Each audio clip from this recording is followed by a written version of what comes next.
Me da muchísimo gusto saludar al doctor Héctor Frisby. Doctor, ¿cómo está? Muy buenas tardes. Adriana, buenas tardes. Un saludo a todos. ¿Cómo les va? Muy bien, doctor, pues agradecida de estar aquí con usted platicando, porque nos interesa saber qué tanto nos debe preocupar este virus de mono que pues ha hecho ya eco en algunas notas y que muchas veces no tienen la precisión necesaria. Por eso que queremos consultarlo, doctor, ¿de qué se trata este virus y qué nos debe preocupar? Mira, este virus es el virus de la viruela, nada más que en una variante diferente, una forma diferente para las personas que nos están escuchando. Es un virus de la viruela y se presentó inicialmente en roedores. Esto ya lo conocemos desde los años 50 del siglo pasado. Desde los años 50 conocemos esta viruela y es una viruela realmente de roedores. ¿Por qué se le llama viruela del mono? Porque en la zona norte y la zona oeste de África la gente se come a los monos, convive con ellos, los tiene con cierta cercanía. Entonces eso hace que los roedores se infecten a los monos y los monos infecten a las personas. ¿Cómo se infectan las personas, los monos y los roedores? Por contacto directo de las secreciones. Es decir, las personas se ponen en contacto con monos infectados o con otras personas infectadas y se infectan. Habitualmente la viruela, esta que se conoce como viruela del mono o viruela símica por los simios, no es sísmica como ponen ahí algunas personas, es símica por los simios. Habitualmente es una enfermedad leve que causa síntomas de vías aéreas superiores, dolor de cabeza, malestar general, escurrimiento nasal y además se caracteriza por presentar unas ampollas en el cuerpo que tienen un líquido que es rico en virus de esta viruela. Entonces, por eso no es recomendable que las personas se rompan esas ampollitas, porque hay gente que dice que se las va a romper para que se le quiten más pronto. Hay que dejarlas, esas ampollas se quitan espontáneamente de 4 a 5 semanas máximo en la mayoría de los pacientes, y muy pocos pacientes se complican. ¿Qué pacientes se complican? Pues aquellos que tengan inmunosupresión, que tengan enfermedades crónicas no controladas. Es una enfermedad que no es grave. Conocemos desde 1990 y algo, ya se tiene una vacuna para esta enfermedad. El panorama es completamente diferente al COVID-19. Vamos a decir que todos hemos acudido a una maestría en salud con esto del COVID-19 y hemos aprendido algunas cosas. Veo que ahí, por ejemplo, ayer estaba viendo que publicaron de la alcaldía de Azcapotzalco que están haciendo fumigación en ese no sé dónde. Eso a mí sí me da mucha tristeza porque aquí solamente hay dos opciones: o hay una terrible incompetencia de las autoridades, por lo menos en esa alcaldía de Escapuzalco, o hay una terrible corrupción que están contratando para hacer servicios que la salud pública no recomienda, como son las fumigaciones de instalaciones de ningún tipo, ¿no? Entonces, surgimiento de la viruela del mono nos va a invitar a poner en práctica algunos de los conocimientos que tenemos. No muchos, porque el mecanismo de transmisión es muy diferente. COVID se transmite a través del aire, su transmisión es muy fácil y el COVID tiene un porcentaje de casos importantes de personas que se complican, lo cual no tiene esta viruela. Entonces, hay significativas diferencias entre las dos enfermedades, pero es bastante menos grave y bastante difícil transmitir de una persona a otra. Yo veía por ahí que tuiteras y tuiteros ponían, es que el gobierno no ofrece pruebas, otra vez van a empezar con su banda de las pruebas. No sirve de nada hacer pruebas para una enfermedad en la cual hay 1,300 casos en todo el mundo, según las últimas revisiones del CDC. O sea, sería un absurdo estar tirando dinero en estarle haciendo pruebas a todas las personas que tengan ronchitas o algún tipo de lesión en la piel. Doctor, una pregunta, ¿cómo o debemos tener ciertas precauciones? ¿Cómo, si no se transmite vía aérea y se transmite, decía, por fluidos, qué tipo, digamos, de precauciones debemos tener? Porque además tengo entendido que aquí en México fue, creo que en Jalisco, ¿verdad? En lugar de Jalisco, en una fiesta en donde hubo pues una zona de contagios, ¿no? Entonces, ¿cuáles son las prevenciones debemos cambiar respecto a esta enfermedad? Y digo, independientemente de lo del COVID, en esta enfermedad debemos tomar alguna precaución. ¿Hay algún riesgo de que aquí aumenten los casos de esta viruela? Mira, como en México y pues prácticamente en toda América no convivimos cotidianamente con simios, el contacto directo con simios es muy restringido, pero el contacto entre personas que sí han sido contagiadas no es tan raro. Y no es inusual que la mayoría de los casos se presenten entre personas que tienen algún tipo de actividad sexual. Entonces, al tener actividad sexual hay contacto entre la piel, y muchas veces las lesiones no son tan aparentes, son ampollas que se encuentran en las manos, en alguna parte del cuerpo. Entonces, pues muchas veces hay que descubrir el cuerpo para que la otra persona o incluso las personas que están infectadas vean las lesiones. Hay gente que no tiene la costumbre de estarse observando la piel. Entonces, si hay personas que hayan tenido síntomas como de gripa, que tengan algún tipo de lesión inusual en la piel, pues y además, pues esas lesiones habitualmente causan comezón. Algunos pacientes se quejan de ardor, pues es muy importante que traten de restringir su contacto con otras personas. Entonces, esa es la manera en la que la gente se pudiera proteger, ¿no? Si van a estar en contacto cercano significa piel con alguna persona, pues traten de que no sean personas desconocidas, y si son personas desconocidas, pues traten de asegurarse que no tienen lesiones activas, así como ampollas o vesículas o enrojecimiento de la piel en zonas restringidas, para que no vayan a exponerse a un riesgo innecesario. Doctor, si uno presume o piensa que tiene algunas de estas ronchas o estos síntomas, ¿qué es lo primero que debería de hacer? ¿Llamar a su doctor particular o ir al Seguro Social en caso de que tengan esta posibilidad? ¿Qué es lo que debería de hacer alguien que tiene la sospecha o que no sabe si le aparecieron y son relativas a esta enfermedad algunas ronchas o algunos síntomas? Traten de buscar opinión profesional inmediata, un servicio de urgencia sería muy recomendable, o si pueden tener acceso a una consulta pronto a nivel institucional, a nivel privado, a nivel del sector salud. Tengo entendido que ahora la intención es de que ya cualquier ciudadano tenga acceso al sector salud, entonces en teoría esto se tiene que facilitar un poco más. En la práctica no lo sé qué tan real sea, pero sí deberían buscarle recomendaciones que busquen atención inicial para hacer un examen físico y un diagnóstico inicial por alguien calificado, ¿no? Que no se vayan a tomar remedios caseros, que no se piquen las lesiones, porque las lesiones, recuerden, son ricas en virus. Entonces eso hace que se esparza el virus y si hay alguna persona en contacto, se infecta con mayor facilidad. Doctor, entonces, ¿esta enfermedad no tiene, digamos, un riesgo de convertirse en un problema de sanidad mundial, de aquí en México de un incremento importante o que se le deba poner una atención especializada? No, no, porque realmente se requeriría que todo el mundo se empezara a abrazar y a besar y a descubrir parte de su piel, y eso bajo cualquier circunstancia es poco selectivo y poco recomendable. Pues todavía en la época del COVID, todavía creo que no llegamos, decía el presidente López Obrador que cuando terminara creo que iba a haber una especie de abrazatón, ¿no? Creo que Sí, no pero hemos llegado todavía a eso. yo no acudiría a ello, ¿no? No, después, bueno, no se ve, bueno, y hablando también ya esto del COVID, aprovechando su presencia, doctor, ¿se ve en algún momento que podamos salir completamente de esta pandemia de COVID o definitivamente vamos a tener que estar conviviendo de manera cotidiana, sobre todo con las variantes que siguen surgiendo?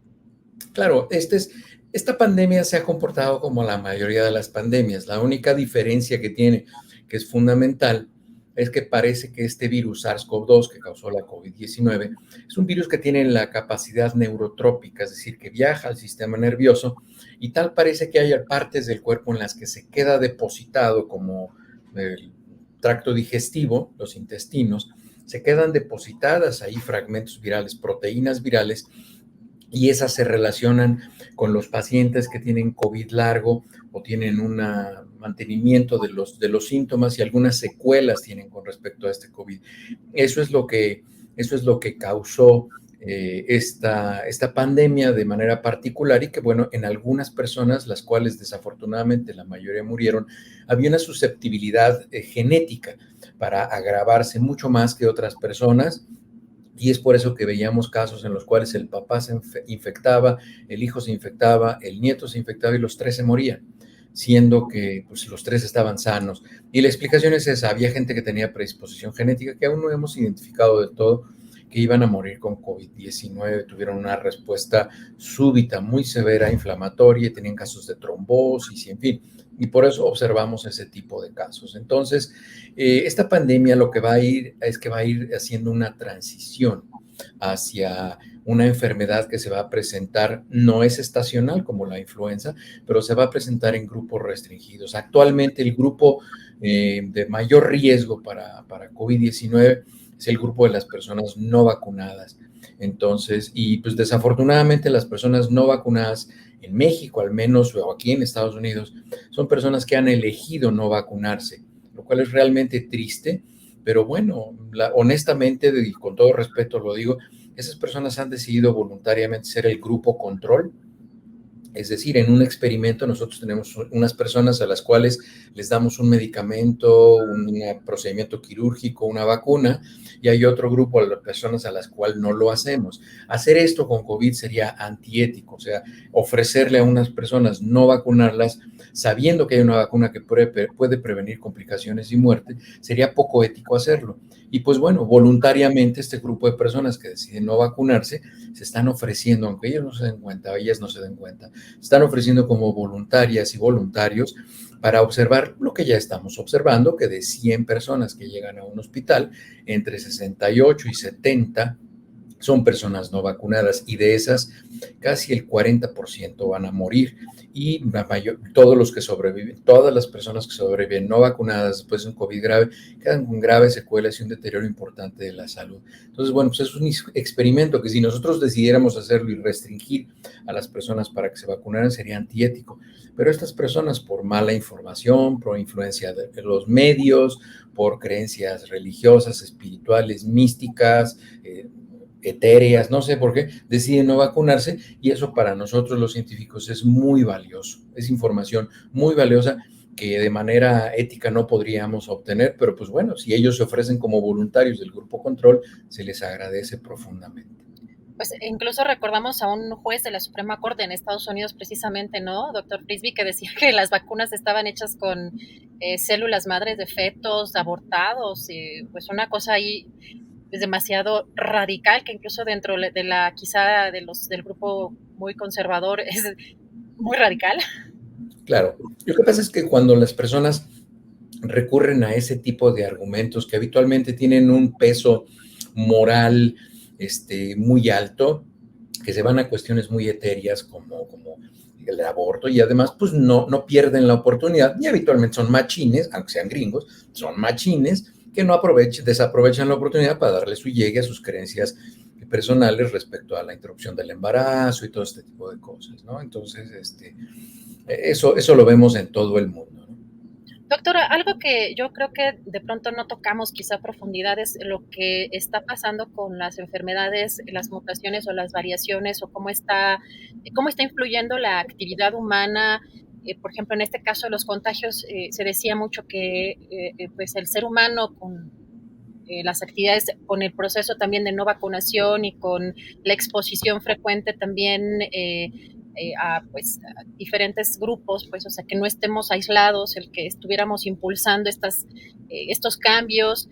¿Cómo ve? Digo, yo sé que no se puede predecir que vaya a surgir pronto quizá otro virus, pero ¿cómo influye el ser humano, la actividad del ser humano en el planeta para la aparición de pues, virus cada vez quizá pues, más mortales o con mayor riesgo?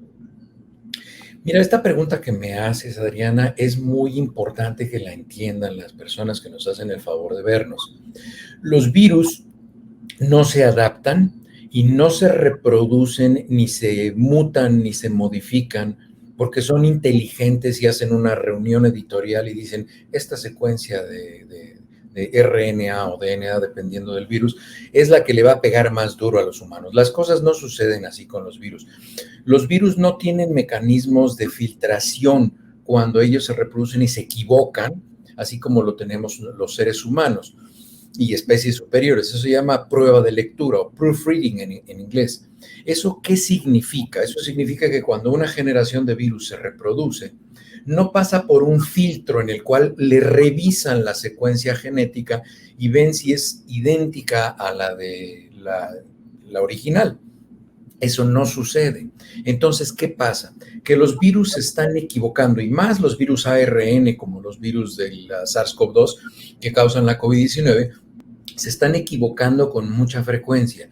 Y esto hace que en una de esas equivocaciones le peguen a la lotería, y entonces la secuencia que tienen al interactuar con los seres humanos causa una respuesta muy agresiva en la persona, y esa respuesta agresiva inflamatoria es la que finalmente mata a las personas que mueren por COVID-19.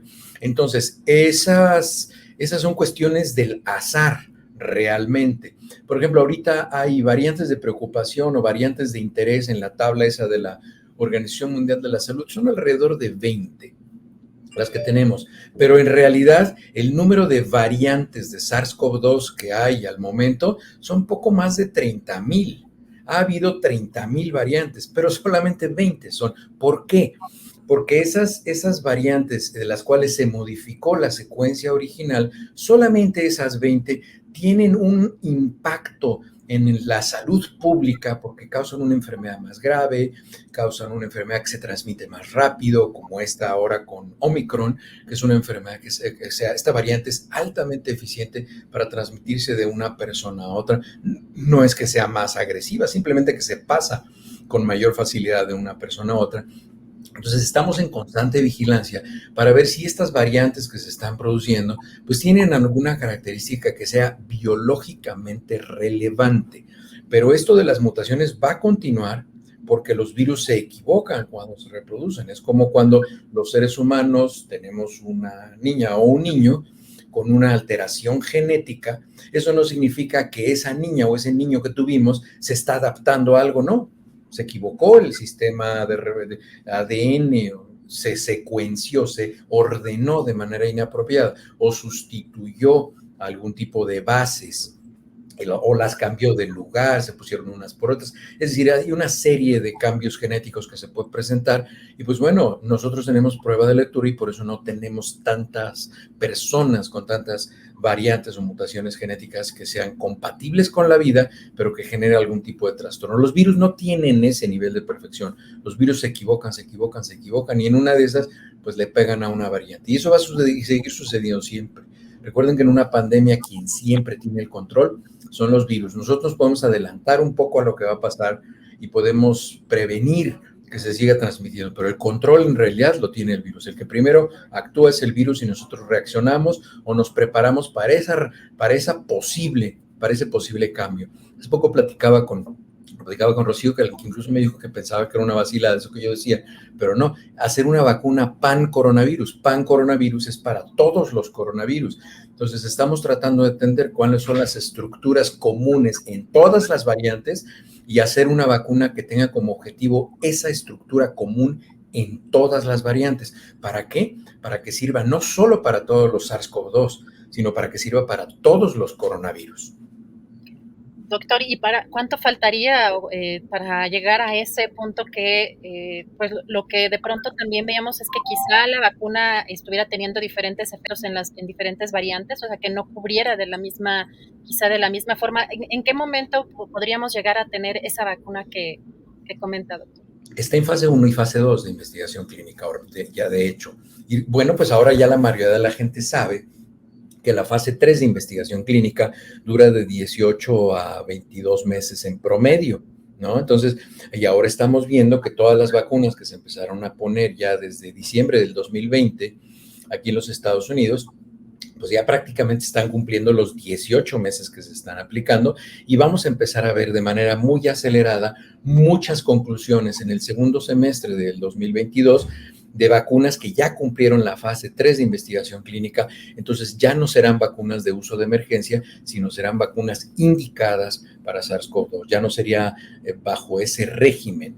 Y pues bueno, como dice la gente, pero es experimental, claro. Cada vez que yo le prescribo medicamentos para la presión a un paciente, es a nivel experimental, porque ese paciente nunca ha tomado esa medicina se la va a tomar y yo necesito ver, uno, que no le haga daño y dos, que sí tenga el efecto terapéutico que yo pretendo. Entonces, eso es un experimento, es un ensayo y siempre lo estamos haciendo. Cuando nosotros le recomendamos a alguien que haga algo, pues es un experimento, tratando de banalizarlo un poco y de hacerlo para que lo comprenda la gente. Es como cuando vamos a comer un platillo nuevo, ¿no? Vamos a comer por primera vez, vamos a comer chiles en nogada, pues vamos a ver si nos gustan y a ver si nos caen bien. Exactamente lo mismo con los medicamentos y las vacunas, exactamente lo mismo. Pero claro, ha habido un proceso de preparación y de conocimiento y un rango de seguridad dentro del que se hacen las cosas. Doctor, pues agradeciéndole mucho la posibilidad de platicar con usted, nos tenemos que cuidar, nos tenemos que seguir cuidando, no tiene que alertarnos quizá demasiado la viruela símica, pero hay que tener cuidado con los contactos directos, ¿no? Los contactos con las personas de manera directa y seguir con los mismos cuidados, no la recomendación que usted comentaba, bueno, no los sanitización de los lugares que ya nos había comentado que no sirve y que lamentablemente en muchos lugares lo siguen haciendo y siguen usando estos tapetes que tampoco sirven para nada, pero a cuidarnos particularmente del COVID-19, que ese sí es, digamos, un riesgo más grande, ¿no?